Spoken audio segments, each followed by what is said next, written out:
we again urge all countries, including China, to stop exports to Russia of dual-use goods that contribute to Russia's war industrial base and enable its drone and missile attacks against Ukraine. Beijing's claim to have implemented strong export controls on dual-use goods falls apart in the face of daily recovery of Chinese-produced components in the drones, weapons, and vehicles that Russia uses against Ukraine. When we talk about global stability, we must also consider how the consequences of Russia's war against Ukraine can spill over into other conflicts. The longer the war in Ukraine continues, the more resources it consumes, the more attention it demands, and the more time China gains to build up its military capabilities, potentially to carry out an invasion of Taiwan or other parts of Southeast Asia. And even if we don't see that as the most likely scenario, with each passing day, it becomes increasingly possible as long as the world's attention is diverted elsewhere. That's precisely why, regionally speaking, the world must be interested in bringing the war in Ukraine to an end as soon as possible, to prevent the emergence of other problems. Moreover, this modernized war is generating more and more new tools and technologies, which in the long term may spiral out of control and threaten global security. A striking example is the recent operation by Ukraine's security service under the codename Spiderweb. It demonstrated a new level of Ukrainian drones' deep penetration into enemy territory, striking strategic airfields deep inside Russia. This was not only a tactical breakthrough, but also a serious signal to the entire world.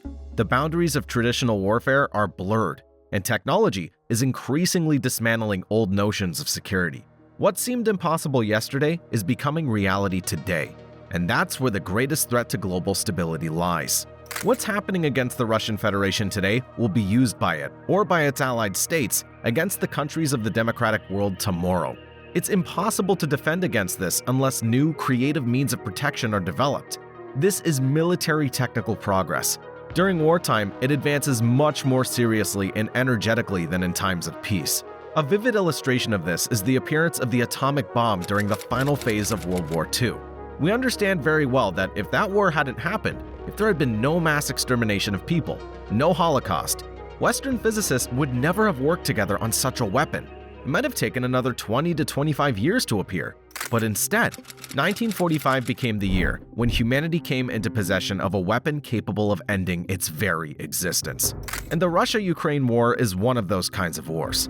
The scientific and technological progress made during this war may lead to new weaponry that'll call into question humanity's survival in the coming decades.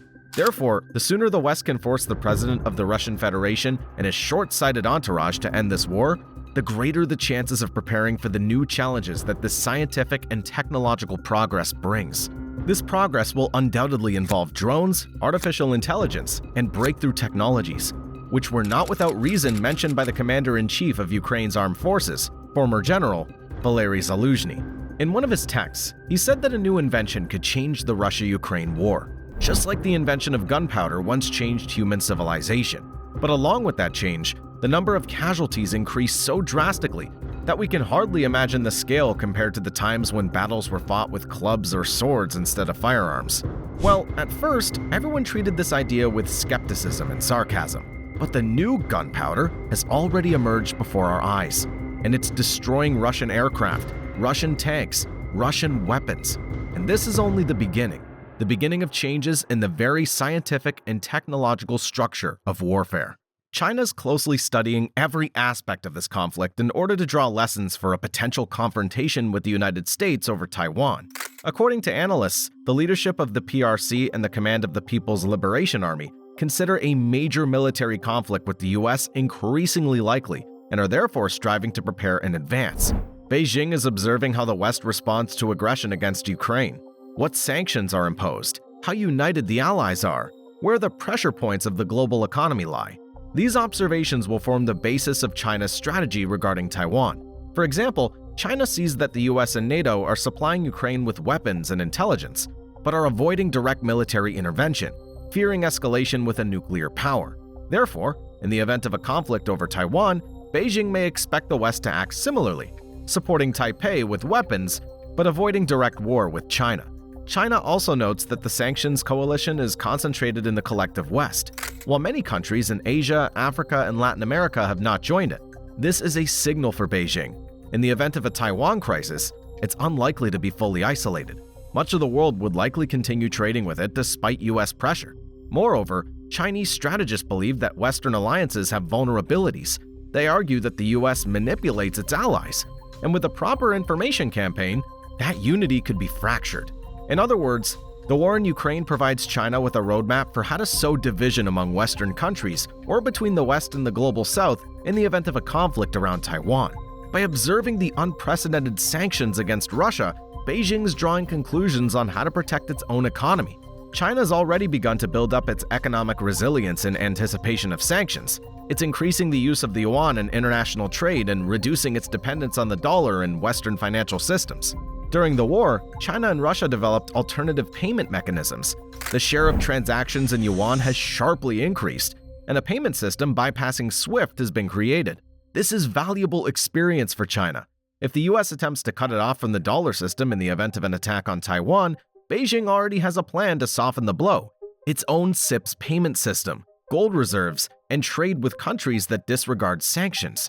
Likewise, China's apparently been stockpiling strategic resources. Amid the war, it's increased imports of grain, energy, and metals to build up reserves just in case. Analysts note that Chinese leadership is deeply impressed by the scale of Western sanctions against Russia and is trying to armor its own economy against a similar blow.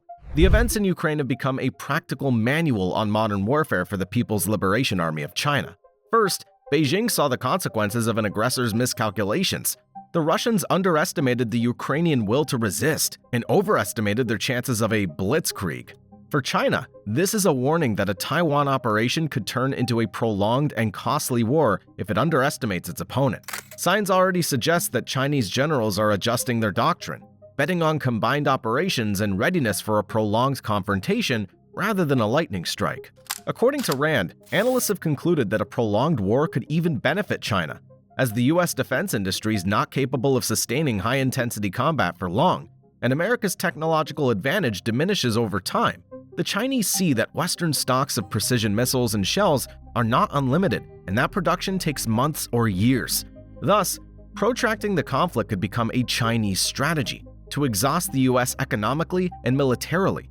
Second, the war has highlighted the enormous role of intelligence, drones, cyber, and information operations. China has likely drawn lessons about the importance of satellite reconnaissance and drones, and is probably already enhancing its capabilities in these areas, observing the battles in Ukraine. It's also possible that by supplying Russia with certain drone models or equipment and monitoring how they're used, Beijing is indirectly testing its own military technologies under real combat conditions. At the level of international institutions and public diplomacy, China's behavior regarding the war in Ukraine is quite telling. In the UN Security Council, Beijing has never supported openly anti-Russian resolutions. In the UN General Assembly, China's also abstained from votes condemning the aggression or calling for the withdrawal of troops, such as the February 2023 resolution. This approach, not openly against the West, but not against Russia either, allows China to avoid direct confrontation in international bodies. Beijing proclaims its adherence to the principles of the UN Charter, but interprets them selectively. It emphasizes sovereignty and territorial integrity, yet doesn't label Russia as an aggressor, instead stressing Russia's security concerns. Particularly notable were China's peace plans for Ukraine. In February 2023, on the anniversary of the invasion, China's Ministry of Foreign Affairs published a so-called 12-point position on political settlement. The document outlined very general principles: respect for the sovereignty of all countries, ceasefire negotiations, rejection of nuclear threats, addressing humanitarian issues, and so on. Notably, it lacks specifics on how to actually achieve peace, and it didn't mention the withdrawal of Russian troops from occupied territories. In fact, as analysts point out, this was not so much a peace plan as a declaration of principles and grievances. On the one hand, Beijing spoke the right words about sovereignty, but on the other hand, it repeated narratives about both sides being responsible for the conflict and emphasized the need to reconsider Russia's interests. European diplomats noted that the document seemed more like an attempt to freeze the status quo and urged the West to stop supporting Ukraine rather than a genuine roadmap to peace. Many analysts are convinced that this is the case. First and foremost, by putting forward peace plans, Beijing is pursuing its own goals. First, it's an image-building strategy. China wants to appear as a peacemaker to the international audience, especially Europe and the global south. This is part of a broader strategy to show that, unlike the US, which supplies weapons and fuels the war, China offers diplomacy and common sense. This contrast is intended to boost Beijing's influence in the eyes of those countries tired of war and sanctions. Second, it's a time-buying tactic. Ceasefire proposals without troop withdrawal benefit Russia by giving it a pause, and benefit China by keeping Moscow afloat as a partner, preventing its defeat. China's interested in making sure that Russia doesn't lose catastrophically, so it rhetorically supports a quick ceasefire, effectively entrenching Russia's territorial gains under the guise of peace. Third, it's a test of Western unity. By proposing peace initiatives, Beijing partially appeals to Western and global public opinion. Look, China wants peace. Why not listen? This could amplify voices in Europe calling for pressure on Ukraine to negotiate. Thus, Chinese proposals serve as a tool of information and diplomatic influence aimed at sowing division and weakening Western resolve. It's worth noting that China's taken no real steps to bring peace. Beijing hasn't applied any pressure on Putin. On the contrary, trade between the two is breaking records, and joint military exercises are held with increasing frequency. Within international organizations themselves, China also pushes its narrative. In September 2024, at China's initiative, the UN created a so-called Group of Friends in Support of Peace, an informal coalition of states declaring support for a peaceful resolution of the Ukrainian crisis. Apart from China, the group consists mainly of countries from the global south. This is yet another platform where Beijing can shape the narrative and exert informational pressure, claiming the world wants peace, and therefore Ukraine and the West must compromise. Again, there are no concrete proposals, but Chinese diplomacy is actively weaving a web of contacts and statements to bolster its image as the voice of reason in this conflict.